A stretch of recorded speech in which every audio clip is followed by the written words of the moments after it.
નમસ્કાર મિત્રો, એજ્યુકેટવીની અંદર તમારું હાર્દિક સ્વાગત છે। બીજી પરીક્ષા આવી રહી છે, એમાં ધોરણ 10ના વિદ્યાર્થીઓ બહુ સારી એવી પ્રોપર પ્રિપરેશન કરે અને એમને બીજી પરીક્ષામાં એવા પ્રશ્નો કરીને જાય કે જે એમને બોર્ડમાં પણ પૂછાય।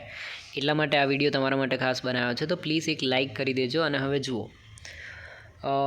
સેક્શન એની અંદર તમને અહીંયા 1 થી 24 વિકલ્પો આપેલા છે, જેમાં તમને સાચો વિકલ્પ પસંદ કરવાનો છે। હળદર બેઝ પદાર્થ જે છે એની સાથે કેવો રંગ આપે, હળદર જે બેઝ પદાર્થ સાથે કેવો રંગ આપે। પછી નીચેમાંથી આનું સોલ્યુશન પણ તમને મળશે। નીચેમાંથી કયા સંયોજનમાં OH ક્રિયાશીલ સમૂહ હોય છે। પછી પાચન માર્ગમાં કયા ભાગમાં ખોરાકનું સંપૂર્ણ પાચન થાય। વિદ્યુત પ્રવાહનો SI એકમ શું હોય, તો વિદ્યુત પ્રવાહનો SI એકમ એમ્પિયર હોય। પછી શબ્દ કોશમાં જોવા મળતા નાના નાના અક્ષરો વાંચવા માટે તમે નીચે પૈકી શું પસંદ કરશો? અંતર્ગોળ લેન્સ, બહિર્ગોળ લેન્સ કે અરીસા તો ક્યારેય પસંદ ના કરાય, લેન્સ જ પસંદ કરવો પડે, બરાબર। તો અંતર્ગોળ અરીસો પસંદ કરશો કે બહિર્ગોળ નાના શબ્દો વાંચવા માટે? કયો અરીસો પસંદ કરશો તમે? અંતર્ગોળ અરીસો કે બહિર્ગોળ અરીસો? જુઓ, બહિર્ગોળ અરીસો આપણે પસંદ કરીએ ને તો એમાં કંઈ ના થાય, એટલે અંતર્ગોળ અરીસો પસંદ કરવો પડે, બરાબર। પ્રેસ બાયોપિયા ખામી ધરાવતી વ્યક્તિ કયા લેન્સમાં ચશ્મા પહેરતી હશે? અંતર્ગોળ કે બહિર્ગોળ? તો એ બધું બહુ ઇમ્પોર્ટન્ટ છે।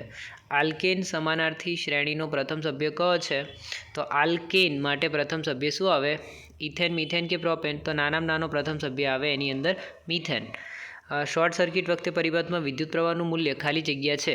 દોસ્તો, શોર્ટ સર્કિટ થઈ જાય, બરાબર, તો ખૂબ ઘટી જાય કે પછી સતત બદલાય કે ખૂબ વધી જાય? તો શોર્ટ સર્કિટમાં આની અંદર એવું હોઈ શકે, મે બી ખૂબ ઘટી જવું જોઈએ કાં તો ખૂબ વધી જવું જોઈએ। સતત બદલાય એવું તો ના હોય, કેમ કે તરત જ એની અંદર રિઝલ્ટ આવી જતું હોય છે। ઉદરોપટલ તંત્રનું બાયોલોજીમાં નહીં આવડતું, એટલે હું તમને સોલ્યુશન પછી આપીશ। પિતૃઓના લક્ષણો ખાલી જગ્યામાંથી પ્રાપ્ત થાય? કોષચર, જનીનમાંથી, રિબોઝોમમાંથી ના થાય।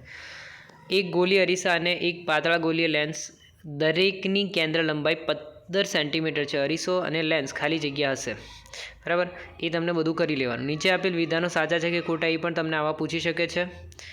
નીચે આપેલ પ્રશ્નોના માંગ્યા મુજબ જવાબ આપવાના છે। નેત્રપટલના અંતે બધું 20મો પ્રશ્ન પણ તમે અહીંયા સ્ક્રીન ઉપર તમને દેખાય છે। દ્વિતીય પોષક સ્તર કયું? બેટા, મોસ્ટ ઇમ્પોર્ટન્ટ પ્રશ્નો છે, આટલા આવડતા હશે તો કોઈ જાતની પ્રોબ્લેમ નહીં પડે, બરાબર। બધા પ્રશ્નો તમને દેખાતા હશે અને આનું મટીરિયલ ને પીડીએફની સ્ક્રીનશોટ પણ તમને અવેલેબલ થઈ જશે। એકદમ ધીરે ધીરે હું મૂવ કરું છું આ બધું।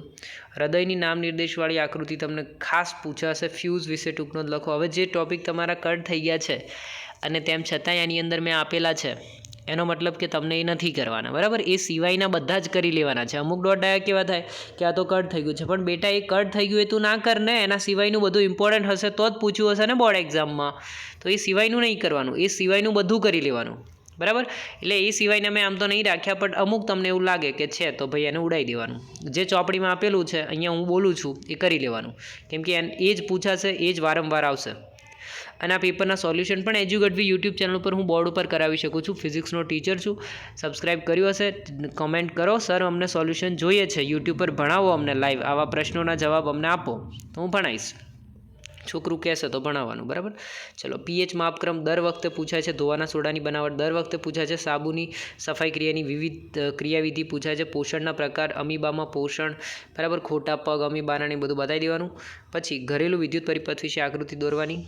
પછી ઓઝોન સ્તર વિઘટન પ્રક્રિયા કેવી રીતના થાય, કચરાના નિકાલ, અને આ બધી જ બાબતોની ચર્ચા તમને કરવાની છે। પછી વાત કરીશું સામાજિક વિજ્ઞાનની, બટ ગુજરાતીમાં હાલ આટલું।